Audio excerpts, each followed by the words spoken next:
Man, no better way to end All-Star Saturday night than right here with the folks with Chase Freedom, 7 p.m. in L.A. Yes. How you feeling, Melo? You good? This is beautiful, man. Hey, Chase, thank you. Yeah. Wherever you at, Chase, thank you. Word up. Amazing. Shout out to the Wave team. Shout out to the 7 p.m. family, and shout out to the fans who've been rocking with us since season 1. Yes, sir. So, peace to you, my brother. Man, what a weekend over here. Hope everybody's enjoying Los Angeles All-Star Weekend. Always a beautiful thing. The beautiful game, grabbing all these people together.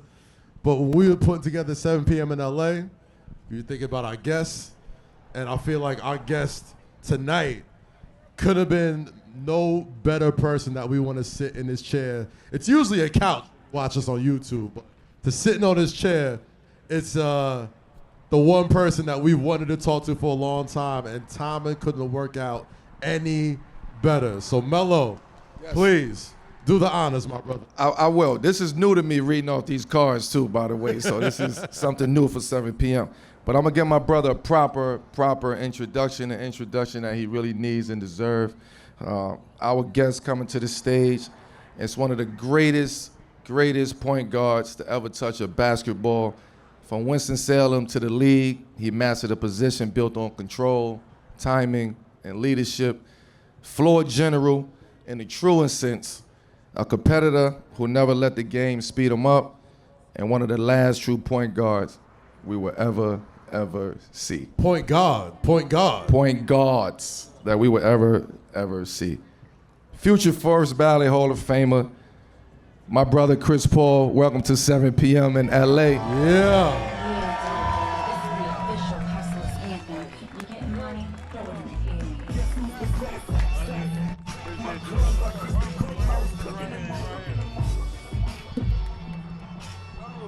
Now, of course, usually anybody who watches 7 p.m. in Brooklyn, before we turn the cameras on, we usually do a nice little toast. You know what I'm saying? We do. The cameras on. Let's grab your glass. But since we're here live, I feel like we should have y'all toast in the room to do it the real way. So, yeah, of course.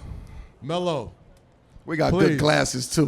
We got the nice. Ooh, we got good glasses for CP. We got the Melo wine too, boy. It's gonna be a nice. No, I mean I know you guys don't have a drink, but you guys got your phone, so toast with your phone. But now this is again. I gave him a proper introduction, but I just really want to give a real toast to my brother. He announced his retirement, as we all know, yesterday. Surprised the hell out of me, surprised a lot of, out of a lot of people. But CP, we've been brothers for a long time. We've been a part of each other's lives for a long time, our families, our kids. And I just want to say we will always appreciate you for what you brought to our game. Peace.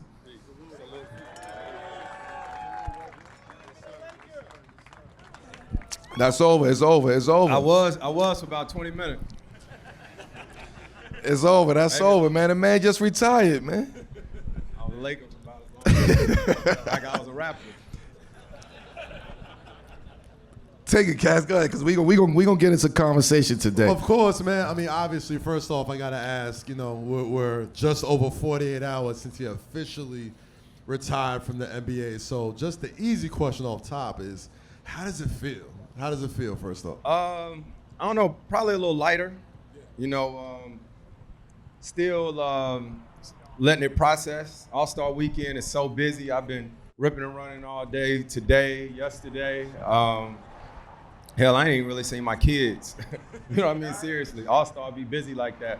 But it's cool. I'm excited. Like when you got homies like Melo, D-Wade, all these guys that I didn't talk to, Rudy Gay, who y'all do the show with, one of my brothers too.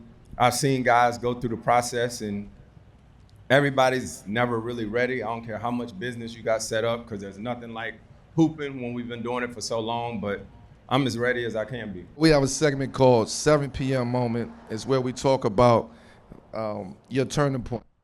And one of those moments where you could have went left or you chose to go right. What was CP's 7 p.m. moment? Man, I probably didn't have a few of them, to tell you the truth. When I was hooping when I was younger, I played JV basketball for 2 years as a freshman and sophomore.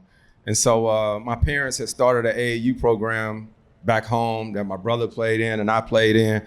And one time I wasn't getting to play too much, and my coach had went to my parents and was like, yo, what are he gonna do? Is he gonna be all right, or, you know, or do we need to find another team for him? And so I knew I had to lock in. I mean, everybody didn't get a crazy growth spurt like you got. You know what I'm saying? I ain't got shit to do with that. Yeah, whatever. So for me, I played football my whole life. I played varsity football as a freshman and sophomore and played JV basketball. It was backwards as hell, you know, but I knew I had to work hard to try to overcome all of that. You know, CP, I feel like, you know, everybody sort of envisions the way they step away from the game a certain way. Yeah. I think us as fans envisioned you stepping away from the game a certain way, especially when you came back to LA to play for the Clippers. But just in your opinion, how did you know that this was the right time to step away? Obviously, given everything that's happening with the Clippers organization, but until right now. It's wild. How did I know this was the right time? Well, when all that stuff happened, I trained, workout. Obviously, I was in Atlanta, came home. I had a whole bunch of my family in Atlanta for that game. My brother happened to be there, a few of my homies. So then we flew back, and I was working out and training, and I talked to a few of my friends, and I was like, man, I'm gonna give myself a deadline. You know, if I'm not on a team by a certain point, then all-star, you know, I'll be done with it. And what was crazy is I got home. Anybody in here got kids? I got kids. You got I kids? got kids. Some of y'all got kids? Yeah. Nobody got kids over here? Yeah, dang. It's a young crowd. Damn, All right. I see one baby right there. Yeah. You know what's crazy? That's our followers? Yeah. Yes. No About doubt it. all right, We got cool. the youth. Shout out to the youth, I guess. All right? Yeah, Damn. and for me, loving like youth sports and loving the youth as much as I do, and how much I try to pour into younger guys and all this stuff, crazy enough, I'd never seen my son or my daughter play in person, right? Other than during the summer. You know, the 3 years I was in Phoenix, OKC, where else I've been? I've been everywhere. Golden State, I think San Antonio, whatever. I'd never seen them play. So during that hiatus or whatever, I don't know what to call it, Yellow. You know what I mean?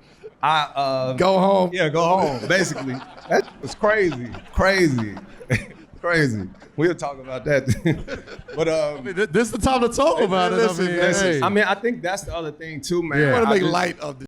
You know what Yeah, I mean? It's too serious. I have to. I had to laugh in that situation because for so long, I tell you, I sort of let everybody just sort of tell my story, you know, and you try to stay above everything and let people say this, say that, in all these different situations. And for the most part, I don't usually comment on it.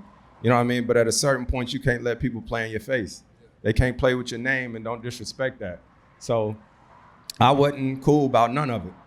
But luckily, I got a support system, a family, and all that stuff like that. And yeah. You mentioned, you know, people playing with your name. There was a lot of talk about. It's always a lot of talk. There's always talk about how your leadership qualities and how Right. it's hard to play with Chris Paul because he's, you know, ultra competitive and stuff like that. Do you kind of feel like, you know, that being one of your biggest sort of traits at the end of your career, like that they kind of feel like, man, like this was kind of how I built my career. Like wild folks over here saying like it's bad to be competitive and coachable and being on top of your teammates like that. Yeah, I don't know. I think for me, I done been in so many different locker rooms and situations, right? So I've learned how to adjust and know when to say something, know when not to say something. Most of my teammates, when that thing happened with the Clippers, I mean, why I don't really talk to nobody, but I talk to Kawhi about every week. You know what I'm saying? If I was that bad, why I'm talking? Kawhi be talking? and a great dude at that, man. That just love hoop, be working. Don't do why like that. Why be talking all the time? But yeah, it was just a real interesting situation, Season. man. No, I'm laughing because I've been through this, so I already know what you was going through, right? I want to ask a question before we get to, you know, some of those other questions. I want to ask the question of when did you know this was it? Like, what was the moment? Was it a day? Was it a moment? You was with your kids? You was out? Like, what was the moment you like, you know what? This is it. So let me tell you what happened last year, right? When I played in San Antonio last year, and a lot of people wouldn't know this, I treated the last, like, I don't know, month of the season when I was in San Antonio last year, like that was it. Yeah. I got videos in my phone of me like in my room saying, man, it's the last game, right? Like all my family came into San Antonio for that being my last game. And I got back home after the season and I started working out with little Chris and I said, I'm too damn good to be retiring right now. Straight up. No, Straight up. you really wanted to just prove to little Chris like it ain't yet. No. It wasn't approved to him, right?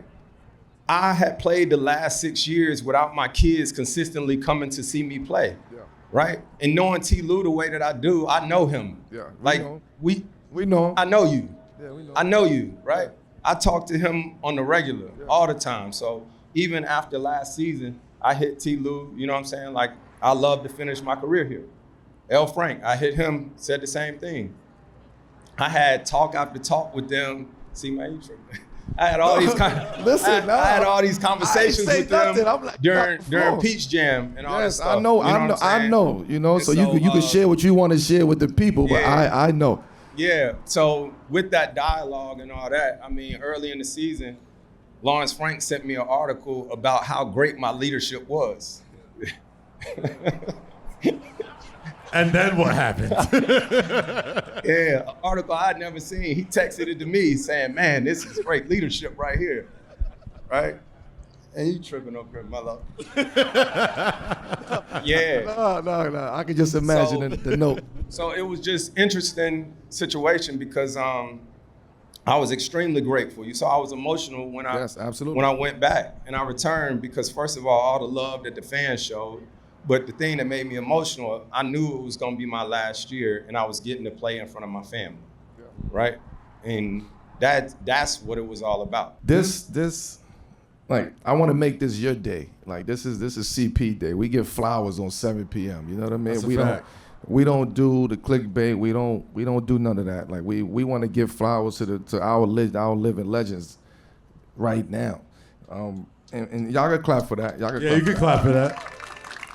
And we don't want to give, you know what I mean, the Clippers too much time, but I gotta ask what happened. When Melo, you tripping? No, I'm sorry. But when people hear the Clippers, right, probably the first player that pops in their head is you, right? How did it get to that point? Like where it ends so just abruptly? I still was grasping, you know what I mean, trying to figure out how it got to that. I believe in communication, talking, you know, and yeah, man, it was wild. I'm not a hoarder of information, right? And so to have teammates come and ask me like, yo, see, ironically, like how you stay so healthy. I played 82 games. I had teammates asking me, you know, that. Like during training camp, I talked to one of my teammates for a little while. And then as soon as I went in the meal room, somebody came and told me like that they didn't want me giving players advice like that. You know, so that was interesting to me because I told them, I was like, you were my assistant coach. I know you. Like, but it was just a lot of back and forth, this and that. And ultimately, you remember, I mean, I watch the show sometime, but you told everybody about Houston? Yeah. About Houston? What did he tell you? Oh, yeah, a lot of things. What did he tell you? Y'all both have been in very similar situations where it's like, for folks who may not watch 7 p.m. on the regular, you know. You missed that part? The Houston Rockets was telling one of the greatest scorers ever, hey, we don't need you to score like that. And I'm like, well, it was more even even with that situation, there was a lot of stuff that happened and the starting lineup and stuff. Melo, no, I was talking to him directly, and I was actually with Rudy. Yep. I was with Rudy Gay at a. Shout out Rudy Gay, man. Shout out to Rudy. It was a fight. It was a fight. It was a fight that night. Me and my family was at Andretti's or whatever with Rudy and his family. And you text me. Yep. Melo texts me. I'm sitting there with my family, we eating, chilling. Get a text from Melo to say, "You knew about this?" Straight up. That's Melo for you, sir. My line? I did. Melo said, "You knew about this?" I said, "See, I ain't a big texter. What I do? I called you. I want you to hear my voice. You know what I'm saying? I feel like things get lost in translation with all that text message stuff. So That's a fact. let's call Melo. What you talking about?" He said, "Daryl came to your room." Daryl came in the room and told me, "Your services is no longer needed." I've never heard no like that before. I'ma just be honest. That's like you really getting fired from your job. Like, you get what I'm saying? It's So like, guess what I did though? Guess what I did? What? Packed up. Me, my wife, my kids, let's go. We going back to the hotel. I go to Melo room. We sat in there for about 2 hours. I never 2 hours. Tears, all that. 2 hours. And I was tough seeing all of that. And what they said you could do, Melo. That next day, we had a game against San Antonio. This is the illest shit ever. See, I never said this. I've never said this. This is the much. light part that I talk about. Like, let's talk about it. Yeah, let's talk about it, man. No, they did tell me. They said, so we playing San Antonio the next day. Okay. I'm at dinner. Him and Rudy and the family is over there. Me and James is actually at Roof Chris watching college basketball. James Harden? James Harden. Okay. And I get the call, get back to the room, tell me my services is no longer needed. Cool. What you talking about? Like, I never even heard of that. Like, what do we? I never even heard of that before. Okay, cool. Say, what happened? Tell me again. He's told me that again. Walked out my room, said, me and your agent will talk. I said, cool. I called CP. Did you know about this? He said, no. He pulled up on me. The next day, we playing San Antonio. They tell me, look, you can either come to the game, but in your street clothes, like sit behind the bench and support the team, or you could fly back to Houston and wait until we tell you what you could do next. They said they'd get you a flight to New York to go home. They said they'd get me a flight to go home. Or you if I can fly wanted to. back with the team. Or I could fly back with the team. Right. We don't Cold need you, but business. you can fly back with the team. And that plane Cold was business. What happened, Melo? gone without me on it. Yellow. What happened? Which part? Because there's a lot of details. For real, like brothers, family. Of course. No, honestly, Not- I'm I know we here to interview on this man right here. For sure. We're gonna give him his flowers, but my thing at that moment was, yo, this is your like, you've been here. This is you know, we talked about this, like we can win a championship with this team. Yeah. So if you knew about this and you got me into this situation, me and you gotta have a real conversation to see where we actually stand at as brothers first. The basketball. Right. And that was the conversation. He looked me in my eyes and said, bro, I knew nothing about it. And that was it right there. And then I went on to the next. But that night when they told him that about flying back with the team, I got a plane. Yes, absolutely. I got a plane. After that game that night, I got a plane. Me, Melo, and my wife flew back from That is a fact. from San Antonio to Houston. That was the Because I wasn't saddest gonna let plane them try ride. to embarrass my dog. And The get on saddest plane real. ride of all time. It wasn't sad. And real. honestly, like that's very honorable.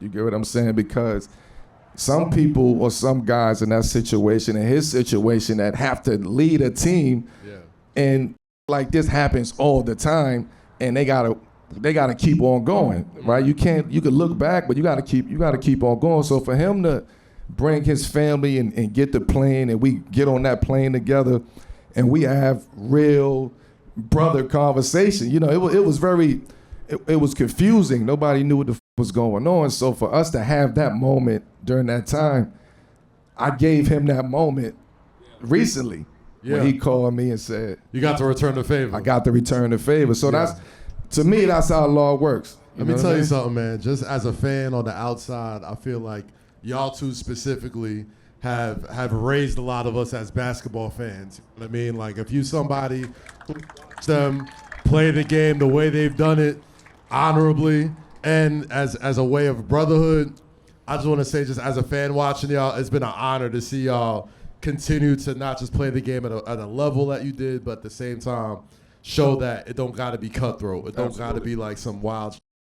It's beautiful to see it, and you all are here to kind of share it with y'all. So, Melo, CP, Got to give you your flowers too. Thank I you. know we give flowers to CP, but to both of y'all, it's very, very important. Man, so I know that was real heavy. Hey, drink some You know what I'm wine. saying? I was real heavy, but let's change the tone up a little bit, man. Like it's all star we weekend. too serious. We very serious. We you know had to what I'm let saying? the man speak and say his piece. Nah, so we're gonna get you in Brooklyn. We're gonna have the real conversation. Let's have some fun, man. Shout out to Chase Freedom, you know what I'm saying? They got us all out here, you know what I'm saying, to make this happen. Let's do a little something called Splurge or Save. All right, you know? Your career coming to an end, so now is the time to sort of look back at the earlier days and, you know, when you first got into the league. And just talk a little about some smart spending, some cashback rewards, all that type of stuff. Let's play a little game, all right? The insane collection y'all both have. We talk about sneakers. We talk about J's. You know what I mean? Kaz, he might be the most underrated sneaker head in the Man, world. let me tell y'all, son. I'm just telling you. The player edition Jordans between the both of these guys, unbelievable. So first question I gotta ask, sneakers, do you splurge or do you save on them since you got the connection? We got connection, so that's different. So we saving. Yeah, we saving. You know what? The hardest part, right? When you want like some crazy exclusive some J's or something like that. Yellow, what's the hardest part? Getting them. Is calling who?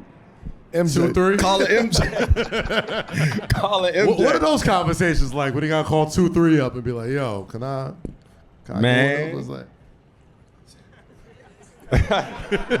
Gotta make that phone call. You gotta make that phone call. That was one of my like probably most prized J's I have, which blessed and fortunate to have a number of them. But my 30th birthday, I got the birthstone for May for Taurus is emerald. Mm-hmm. So I got some emerald 11s. But MJ a real one. You know what I mean? Like you, depending on the occasion and all that stuff like that, he'll always look out.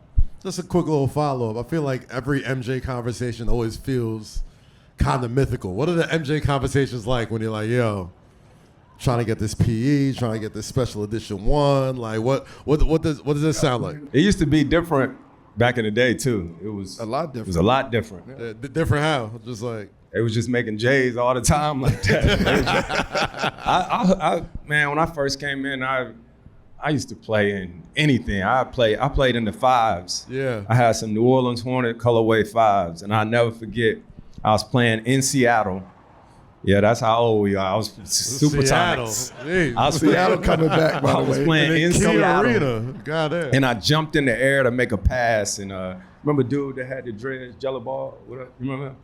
I landed on his foot. I had on the fives. Yeah. Rolled my ankle, missed 18 games. I ain't playing no retros ever again. Ever. The pictures look good, though. The pictures look real good. I played in the fives, the 12s. Used to be out there in the twos. Tripping. Yeah. That's they was comfortable. Was out there playing in bricks. You know what I'm saying? No, they was comfortable. They was light It was on my made feet. to be worn, not I'm to be hooped I'm in. 6'8", man. You know what I mean? I got a little that power cushion. to me. You know what I mean? You low to the ground and you like a little Corvette. And Man, shit. You know what I mean? Like, I'm a big body Corvette. Benz, man. Let's talk about traveling. I know, you know, Melo always wants to make it clear. When I mentioned the banana boat, he was not on the banana boat, all right? every Take a time. picture. But you know why he wasn't? Why? Because he was late. That's the one time That's being why, late 'cause worked he in my always favor. I'll late. tell you that. Melo always late. And mind you, that's when we went somewhere. We was like 6 hours We was off in from the- the yeah, Bahamas. we was Yeah, yeah. Who the hell out there got a camera? Like, why is they out there with a camera anyway? Somebody was out there with it, and it was immortalized. So splurge or save when you go traveling. How do you Splurge. Splurge. And I Okay. say that because years Safety ago. first. Huh? Safety first. Say, oh yeah, you about drowned that one time too. Yeah, Melo just ain't the person to go on a trip with. Yeah, but splurge because as I got older, I realized I wanted to spend my money on experiences. Yeah. Stuff that you won't forget. You buy things and all that stuff, but that'll go out the window. But experiences like the trips we've been on, I'll never forget. Let's talk You're not about. asking me. You're asking CP. No, I'm not. Next question. You good? You sure? I already know your answer, son. Man, go splurge. Watches or jewelry, splurge or save? Splurge. Yeah, On I that. can It see ain't gonna be splurge on everything. No, I mean listen. moderately on that, but you like what you like. That's a fact. All right, a nice That's bottle. saying a lot. That's saying a lot right there. You like what you like. I mean, you know, very, very shiny on Can't this have one. all the vices though, unless you got a bankroll. Well, y'all got some bankroll, all right? Y'all know, not necessarily starving right here. A nice bottle of wine, splurging or saving? Splurge. For sure. Yep. You know, Splurge. that. And to close it out, when you got your first check as a rookie, did you splurge it? Did you save it? And what was the first purchase that you made? Tell the story all the time, man. I was a broke college student. Wasn't no NIL then. I had $151 in my bank account. I promise you, I tell this story all the time. And I signed with an agent. They asked me if I wanted $100,000 upfront money. My mom and daddy said no. They said give him $25,000. I went to the bank. My mama worked at Wachovia, right?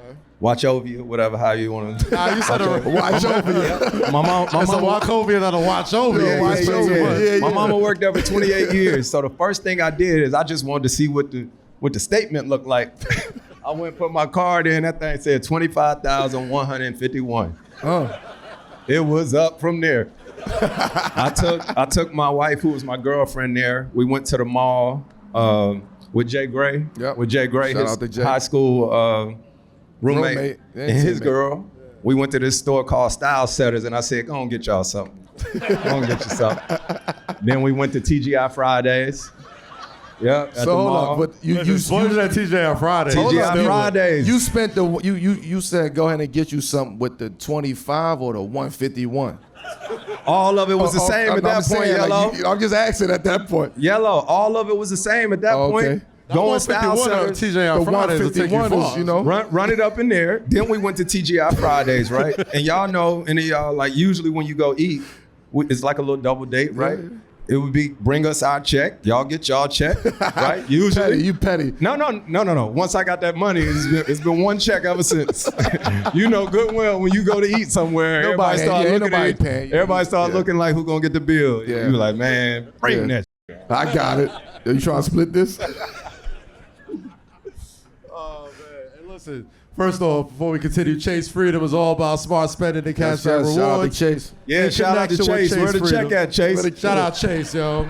But Chase cut the check. Shout out Stanley, man. shout out to Nelson, shout out everybody over there. Chase Freedom and the Freedom Card. We want to play a quick game, so shout out to everybody. Continue on Splurge or Save. Now we talked the financial part.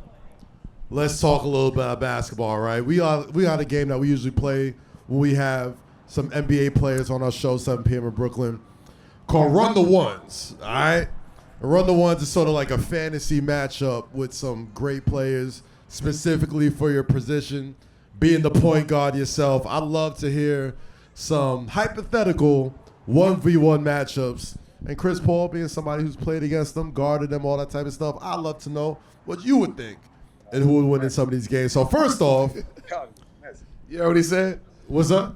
Kaz, you messy. I am a little messy. I try my best, yo. I try my best. He All right, let's in talk about it. LA, so just stall him out here in LA. All right, let's hear it. All right, first off, we're going to go Russell Westbrook versus Derrick Rose. Ooh, that'll be a good game right there. Yeah. Huh? And we taking them at their prime, too. Not, you know what I mean, prime version. Prime Yeah. D Rose was prime Russ. Yeah, that's tough. Russ is tough. Both extremely tough. But yeah, I'd probably say Russ. Yeah, Russ. Russ a Tough. beast. Keep Tough. me out of it.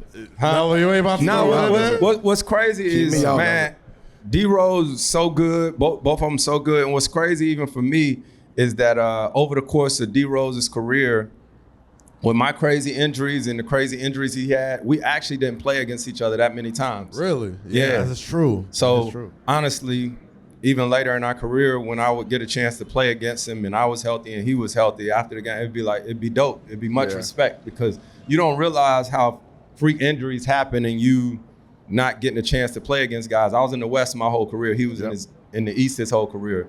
But I got so much respect for him and just how he played the game. Was there even like All-Star Weekend moments where y'all either like shared a locker room or like played against each other? I just said I was in the West.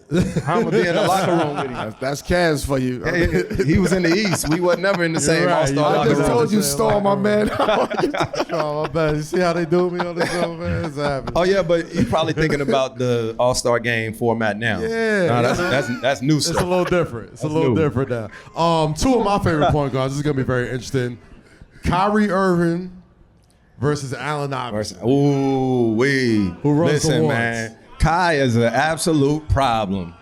Kai is an absolute problem. Chucky is too. Chucky is too. Oh, Melo, you picked that one. He played the keep me fifth out of over this there, one. huh? I haven't seen. Keep me out of these. Yeah, that's a tough one. Yeah, I I gotta don't know. pick one, son. I ain't gonna let you leave without picking somebody. What you Yeah, saying? he's the guest. Why you fucking asking Both me? of He's y'all. the guest. He's the guest. In ones, man, if you playing one-on-one, I'll probably take Kai. But we was just with Chuck last night. I was wear about to number say, we 3 saw because of Chuck Chuck and all that. You talk 5-on-5, I take Chuck hard over anybody. Yeah. Anybody. Anybody. Shout out Allen Iverson, man. He's that's one of the few people I still get starstruck over. I'm like, yo, that's Shout brother out. Chuck, legend. I like That's this enough one. of them questions. Oh, no, we got a What couple else we more. talking about? We got a couple more. We gotta get a This is few what more we do over. Instagram This is what we captions. do over here. You know, we get good. Man, What ifs? Shut up. Good. Ain't nobody trying to hear that. Talking about. So two guys that I think mirror each other game-wise. We're gonna take prime Penny Hardaway versus Cade Cunningham right now. Ooh. Penny is an absolute problem too. Yeah. But I'm a big fan of Cade's. But I think Cade is going to continue to get better. Continue to get better. who So you I'm like, going man? to You say, I'm going to keep- say who you Penny. like, I'm going to say man? Penny for right now. Boy, shut up. I'm just saying, Nobody you trying want to to hear all keep that. all the descriptions and Nobody shit. saying Like, all who you that. like? Yeah. Prime Penny was something different. Like, let's Yeah. not, you know, Penny he was, got he one- was, he was different. He got one of the coldest moves when he do that fake. He act like he's spinning That fake spin and then step drop back. the ball, step back. I feel like that move goes viral every like 2 months. You on know basketball who know how to do it real good too? who do it? Andrew Wiggins. Really? Andrew Wiggins Okay. did that move on me one time, and I had my forearm up, right? Because I thought he was backing down. Yeah. He never touched me. Hit that little step back. Never touched me. This is a good one. The one who just won the NBA 3-point contest tonight, Dame. Dame Dillon. Dame and who? Shout out to Dollar. Dame. Shout out to Dame, man. I'm so Yeah. happy he was in the contest. By the Yeah. way. Shout out to Dame, man. Shout out to Dame Lillard. Dame Lillard versus Stephen Curry. Who Oh runs the man, wall? that's tough. I mean, that's gonna be Tough. another good one too. Would you go over there chuckling and laughing? I'm checking it with the DC hat on over here. He got all the answers over there. Yeah, he got all the answers up there. Shout out to you too, champ. Dame and Steph, that's gonna be a dog fight because they. Are we doing dribble restrictions and all Listen, that? Because that's Melo, just so Okay. you know. Oh, three dribbles. Oh, no? listen, man. Whenever we work out together and we play ones, Yeah. he gonna put so many restrictions in the game. You can only take 2 dribbles and you gotta shoot it on this side of the paint. What? This one. Yo, You Melo's oughta been on record on the podcast that he has never lost a game of one-on-one his entire Where my career. phone at? Never. He a damn lie. It's a lie. He a lie. I never lost a game. I lost a set. Okay. You playing tennis now? You know what I mean? I lost a set. You know? playing tennis now? Out of a set of 5, I lost a set. He's like, best out of 3, best out of 3. Last one I want to get in here. Luka Doncic versus Shai Gilgeous-Alexander. Who runs the ones? Shay. Oh, he didn't even think about that. It said Shai. Well, that's your man. That's your, you know what I mean? We was talking about that before. Like, that first year SGA was in OKC, you was in OKC. He always credits you with a lot of the elevation in his game as far as like becoming a leader when he was in that locker room. Talk to me a little bit about what it was like, you know what I mean, sharing the locker room with SGA. Did you foresee what he's turned into in that locker room? Yeah, I did, honestly, because Melo will tell you, right, like, you can't just go tell guys, like, yo, you going to be with me. Yeah. You know what I mean? Like, you got stuff to do. You got life going on. And so Shai Just we would be on the road watching games, but he just loved to be in the gym. Loved to be in the gym. He gonna do all the work and taking care of his body. And I think that year that we played together, he also started to see that defense matters, right? So you ain't gotta be a lockdown defender or whatnot, but when you playing defense for your team, your teammates just wanna see that the stars actually try.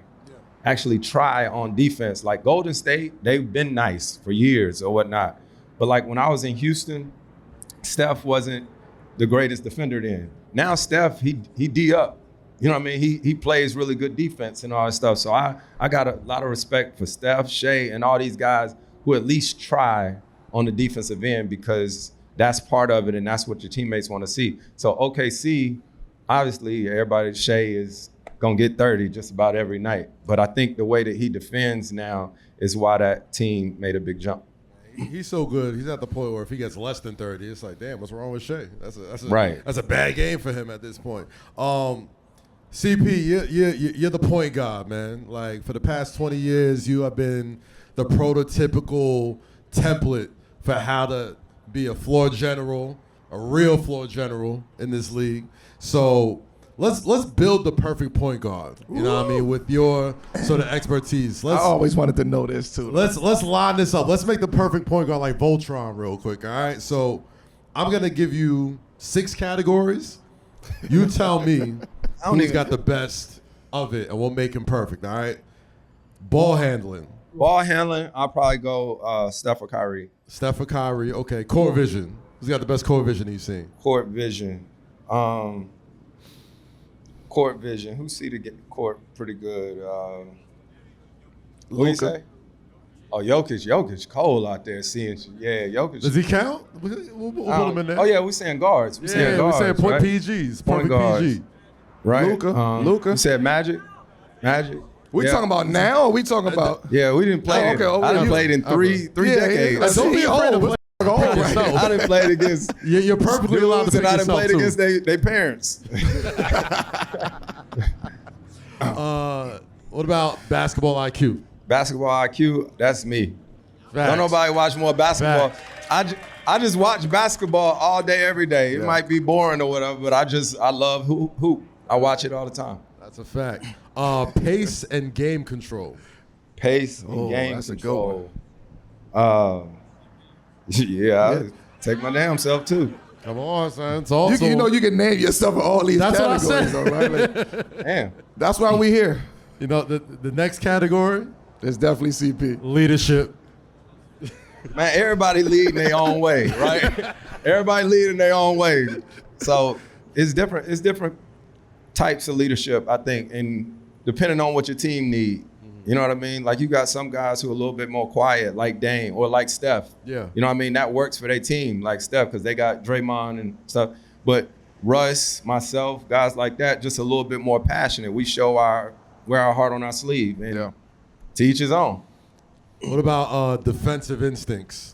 Defensive instincts. This man is a steals leader. What are we talking about? What are we talking about for a reason, son? We can pick himself. Man, He don't want to put himself. I need that's a why. list of all the guards too, though. You know what I'm saying? I be forgetting. Well, we got a bunch of NBA fans here. Feel Yeah. free to scream some out if you got somebody. GP, Gary Payton right here. Okay. Oh yeah. When you said court vision too, Rondo. I would say Rondo. Rondo. Rondo got one of the sickest passes ever when he threw that behind the back pass to the corner. Yeah. You know what I'm saying? Magic. You know what I mean? We talking Magic with court vision. They said people I played against. I ain't played against Magic. They say that was all you. the time. That was you that played against Magic. All right. We the same age. Yo, what do you think is the most underrated skill that you think is necessary to be like an elite point guard, especially in today's day and age in the game? To be shooting for real. Like smart, boy. that's one of the things I They start smart with. out here. Yeah, they smart. You got some hoopers out here. Huh? They just watch the game. The ability to shoot the ball, right, sometimes can be a lost art, right? Because a lot of times people think about can you dunk? That's what all these kids want to be able to do. I can dunk. Well, if you can't shoot, ain't nobody gonna guard you close enough for you to go dunk. You know what I mean? So you got to work on that. And I think passing, right? I think now sometimes we get kids in the training and we skip steps. right, of passing the ball on time, on target. That's why when you watch some of these games and you see the passes up there, passes down there, when you really like in touch with your craft and all those little things, it's like, I want to put the ball right where you need it to be able to shoot it so that it gives you the best chance to make it. Stand real quick. Stand on that point, right? Because to me, I think that's lost today, right? I don't think that's a focal point anymore of like how crisp I get you the ball. Like I gotta know how this person shoot. I gotta know how this person shoot. I gotta know where this person like to catch the ball in the pocket. Do you think that's lost today in this game? It somewhat is, because obviously it's run and gun. We want to score, but I won't say everybody doesn't think like that. But I used to pass the ball to JJ Redick, and if the pass didn't hit him where I wanted to, I'd be pissed. He'd make the shot, and I'd still be like, my bad, right? And then the other thing is, just like playing with Devin Booker and all these guys, is I would tell them my pass is going to tell you what the defense is doing. Right. So if you come off a down screen, and Melo knew this too, because a lot of times guys try to body Melo up and all this stuff right there. So if the guy gonna try to shoot this, shortcut the screen, my pass was gonna be a lot harder so that Melo could catch it and shoot it. If the guy was locking and trailing, then this would be a conversation me and Melo have to have. I'd be like, yo, Yellow, listen, trust this. I'm a good passer. So if my pass leads you, it's not a bad pass. That's telling you that the guy's trailing you, so now you keep going. But we had to catch that. We had to like really sit down and have that conversation, because I play with great point guards. I play with really good point guards in my career. Chauncey, I played with J Kidd at the end of his career. Andre Miller was a great passer. Andre Miller was, for me to start my career with Andre Miller was a major blessing. So to get with him at this point, understanding where I'm trying to go at that point in time, I'm trying to help. He's trying to make my game easier. Nigga, just catch his shoes so you come off. He trailing, pop back, boom. But I'm gonna throw it crispier, or if he trailing, I'm gonna lead you, right? So it's little things. Even as somebody who was 15 years in their career at that point in time, or something like that, I still had to learn how to play with somebody like him, and he was enhancing my game, even at that point in time in my career. So I like to say, whoever's at the helm of that seat, whoever's that point guard at that seat, is very important to what happens on the basketball court. I'm gonna tell you something else to add on to that. If you watch games and, over the years, you'll see the team get the rebound, and you might see me like, yo, let me get it. Rondo was sort of the same, right? Like, let me get the ball. Yeah. That's because everybody like, oh, he gotta have the ball. It's like, no, we all got a job to do, right?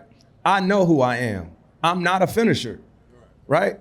I don't want the ball. You dunked on Dwight Howard that one time. Yeah, I did, didn't I? I did, didn't I? Yeah. You did bang on Dwight Howard that one time. That's a good comeback. That might have been on accident. We had to stall you out. You came back on that. That might have been on accident. But on a 2-on-1 fast break, I want the ball because I want to make the decision, right? Not that I want to make the decision. I don't want to have to finish, right? Seriously. So guys would be like, man, let me dribble. Well, you're going to get the shot. Right. You're going to get the shot. Right. I can't do everything. I can't dunk. I can't do that. So it used to be so crazy when a guy was a shooter or he was super duper athletic. He want to dribble too. Yeah. Man, we just want to do all the things. I mean, about y'all. I'm right here. Man, get down the court, man. Down the court. You want to shoot, Melo. You do not want. I'm so used to getting that and come as he pull. He like, get your down the court. Get down the court. Get down the court. I heard that. I said, man, who he talking to? Man? I got my in the corner too. That. Man, listen, this has been a fantastic conversation. But one thing I want to say before we say goodnight to everybody here is you've done a lot for the city of Los Angeles, man. Especially, this town, the place that's hosting the All-Star game this year. Despite whatever has happened in the past several months, this city will always be indebted to you. If this organization has any sort of sense, that number 3 is going to go in the rafters one day. That's a given. And it's been an honor and a pleasure to watch you. He said that to me before he sent me home. Listen, look, that's how they get you, though. That's Sorta how like they get that. you. Hey, listen, man, look, Sorta hey, like CP, that. we all gonna retire your jersey, but we gonna Before Your service is no longer needed. hello. Before I left the room, I asked him. I was like, "So, L. Frank, you said you was gonna get me a meeting with T. Lou, right?" This is what I said to L. Frank. I said, "You said you was gonna get me a meeting with T. Lou, right?" He said, "I'm sorry, I couldn't do that. Go home. Go home, Roger." Well, listen. Come on home, skinny. Listen, man. That's not funny. I'm laughing. We can laugh at it now because we on this side of it. That shit is tough to deal with, B. That shit is tough. So I don't want to like undermine you dealing with that or myself dealing with that. That shit is hard to deal with, especially when you trying to change a player's game in the ninth inning. That's hard to do, to change somebody's mindset at that point in time in their life and their career. You talking about trying to change a 40-year-old mindset. Somebody who's been doing this since he was 8, 7 years old. You want me to change the way I am right now? Yeah, but I had changed. I knew what it was. We already know that, but they wanted you to change in a whole nother way. Change meaning sit your ass over there, don't say nothing. Obviously, that's what they were saying. If they told you, hey, don't be giving nobody no advice, that's the change that I'm talking about. You get what I'm saying? So I don't want to undermine and undervalue kind of what you are going through right now. I could laugh at the shit I done been through it. I came to peace with it. I stopped trying to figure it out. But this is new. Even though he retired and he's happy, this is new for him. So we got to support him. Hey, man, I'm good. Listen here. Chill out. All that. We always say we good, but I'm just saying we got to support you, champ. That's all. That's all I'm saying. You. That's why I love you, brother. Come on, boy. You know that. Oh, wait. Man, listen. One of the greatest NBA players to ever live, Chris Paul. Make some noise. Yes, yes. Appreciate y'all. Thank y'all. Thank y'all so much for coming to 7 p.m. in LA. Make sure you watch our YouTube, you know what I'm saying? Every Monday, catch us, 7 p.m. in Brooklyn. Myself, Carmelo, Anthony. Take us home, Melo. We out of here, man. It's 7 p.m. at LA CP. Thank you for attending tonight's event. Shout out to Chase. Shout out to all of our wonderful fans, our viewers, people who's been rocking with us from day one. CP, you the legend, you the man, and you the point guard of point guards. And we love you, baby. Shout out to everybody. 7 p.m. We up out of here. Peace.